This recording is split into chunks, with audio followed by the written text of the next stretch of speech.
Magandang araw sa inyong lahat at welcome sa aking channel. Todo-todong pasasalamat ang award-winning actor na si Jake Cuenca sa pagkuha sa kanya ni Coco Martin bilang isa sa mga bagong cast members ng FPJ's Batang Quiapo. Feeling grateful si Jake sa pinakabagong project niya sa ABS-CBN dahil muli silang magkakasama sa isang bogang proyekto ni Coco na isa rin sa mga malalapit niyang kaibigan.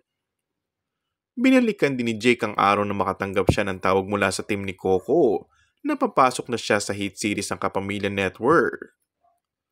I just smiled noong tumawag sa akin. Tapos sinabi sa akin, papasok ka na.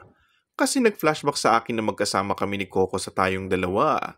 Nag-flashback sa akin ng ikaw lamang at ang panday. Dagdag payag pa niya. As an actor, you grow through experience, through projects.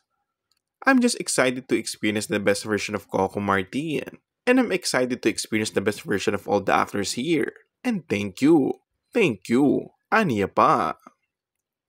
Bukod kay Jake, pasok din sa bagong season ng Batang Quiapo si Andrea Brillantes, Albert Martinez, at Angel Aquino. And that's all for our today's video.